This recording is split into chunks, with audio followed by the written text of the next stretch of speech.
रत्नागिरी सिंधुदुर्गमध्ये येत्या 7 मे रोजी निवडणूक होतीये, त्यामुळे प्रचाराला फार कमी दिवस उरलेत। तर राज ठाकरे आज नारायण राणेंसाठी कणकवली इथं सभा घेणार आहेत। कोकणामध्ये राज ठाकरेंची तोफ धडाडणार आहे, त्यामुळे या प्रचार सभेमध्ये राज ठाकरे काय बोलणार हे पाहायचं।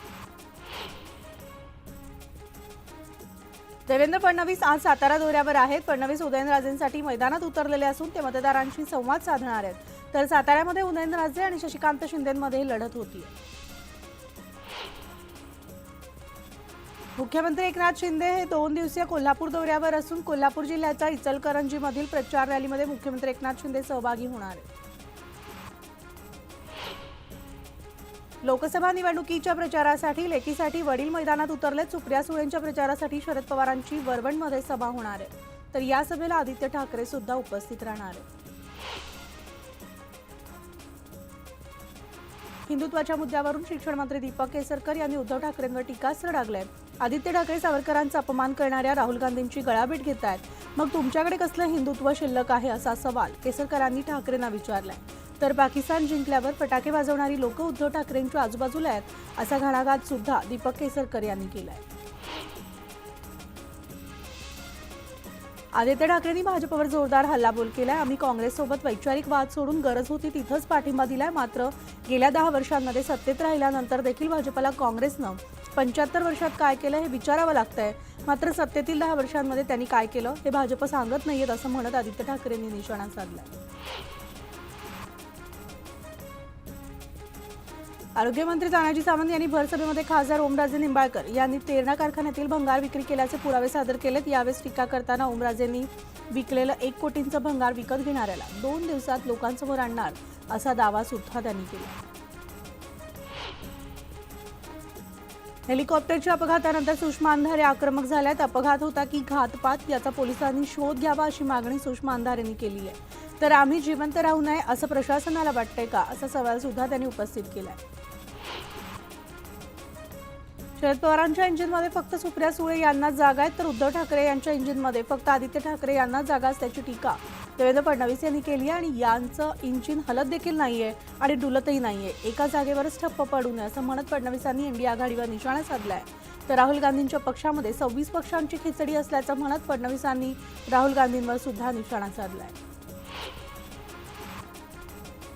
विनायक राऊत यांच्या प्रचारासाठी उद्धव ठाकरे यांनी कणकवलीमध्ये सभा घेतली। यावेळेस त्यांनी नारायण राणेंवर जोरदार प्रहार केलाय।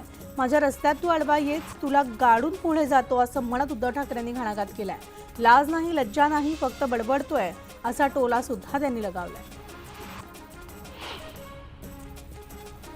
शिवसेनेला नकली म्हणणारे बेअकली नाही तर दुसरे काय असणार असा सवाल विचारत उद्धव ठाकरेंनी या भाजपवर निशाणा साधलाय। आम्ही नकली तर तुम्ही बेअकली अशा शब्दात उद्धव ठाकरेंनी जोरदार हल्लाबोल केलाय। कणकवलीत झालेल्या जाहीर सभेमध्ये ते बोलत होते। राम मंदिर बांधलं हे चांगलंच केलंय, पण तुमची हिंमत नव्हती तेव्हा शिवसेना पुढे होती असं म्हणत उद्धव ठाकरेंनी भाजपला प्रत्युत्तर दिलंय। मी राम मंदिरात जाऊन आलोय, तुम्ही भवानी मातेच्या मंदिरात का गेला नाहीत असा सवाल सुद्धा उद्धव ठाकरे यांनी केलाय। शिवसेना उद्धव ठाकरे गट मुस्लिम मतांमुळे काँग्रेससोबत असून 4 जून नंतर ते भाजपसोबत जाऊ शकतात असं वक्तव्य प्रकाश आंबेडकरांनी केलंय।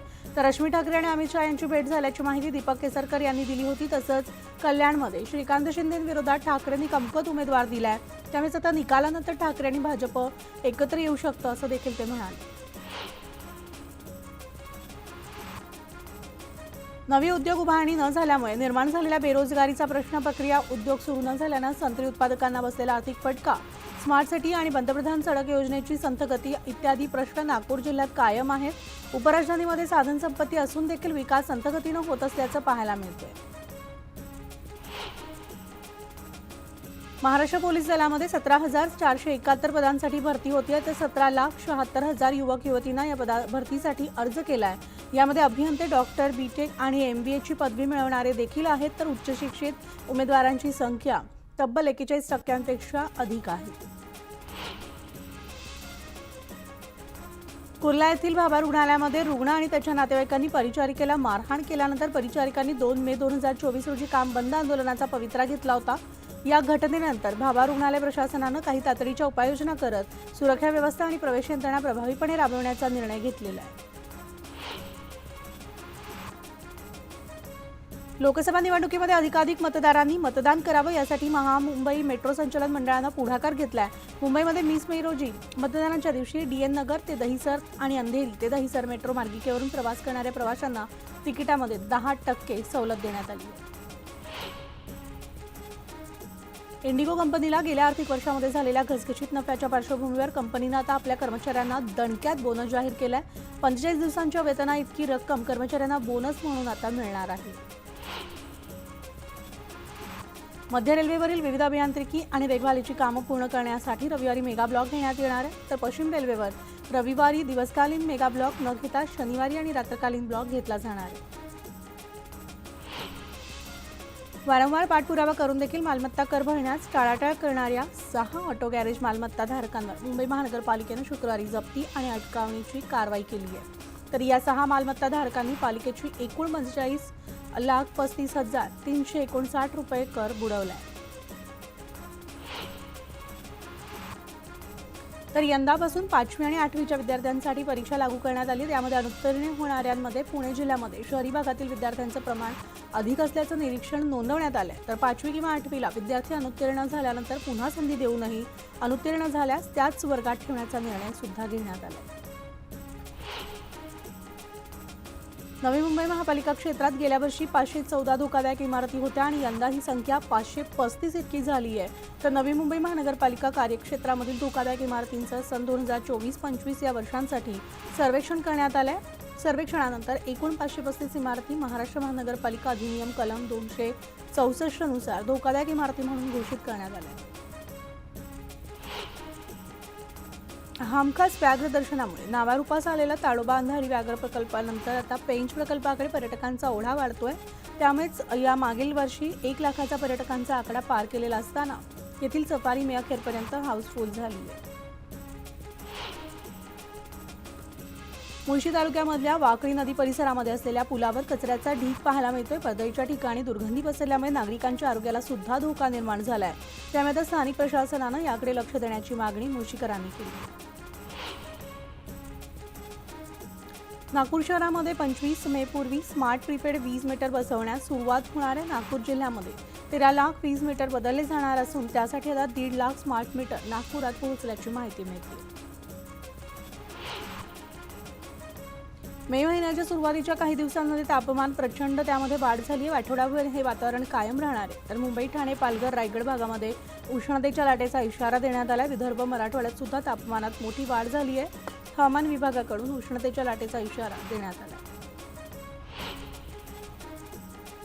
मुंबईमध्ये कमाल तापमानाचा पारा उतरल्यानंतर काहीसा दिलासा मिळालेला असून मुंबईतील पारा 5 ते 6 अंशांनी घसरलाय। दरम्यान आर्द्रतेचं प्रमाण अधिक असल्यामुळे मुंबई तसंच उपनगरात शनिवारी आणि रविवारी वातावरणात अधिक उष्मा जाणवेल असा अंदाज हवामान विभागानं व्यक्त केला आहे। सोलापूर जिल्ह्यामध्ये सध्या उन्हाचा पारा सरासरी 43 ते 44 अंशापर्यंत पोहोचलाय। तर शहर आणि ग्रामीण भागातील घरगुती ग्राहकांसह अनेक शासकीय आणि खासगी कार्यालयांमध्ये एसीचा वापर मोठ्या प्रमाणावर वाढलाय। दररोज 1280 मेगावॅट वीज वापर होतोय। तर वर्ध्यामध्ये मे महिन्याच्या सुरुवातीलाच तापमानात कमालीची वाढ झाली आहे। तापमान 42 अंशावर गेल्यामुळे नागरिक हैराण झाले आहेत आणि दुपारच्या वेळेस रस्त्यांवर सुद्धा शुकशुकाट पाहायला मिळतोय। तर वाढत्या उकाड्यामुळे शीतपेयांच्या मागणीत सुद्धा वाढ झाली आहे। सोलापूर जिल्ह्यामध्ये दररोज 1280 मेगावॅट विजेचा वापर होतोय। मुंबई विद्यापीठामध्ये पिण्याच्या पाण्याचा प्रश्न ज्वलंत बनलाय। तर ओसी नसल्यामुळे नव्या इमारतींना नियमित पाणीपुरवठा होतही नाहीये। त्यामुळे तर विद्यापीठात दररोज टँकर मागवावे लागतात। पाण्याअभावी उद्यानातील झाडे झुडपं सुद्धा जळून गेली आहेत।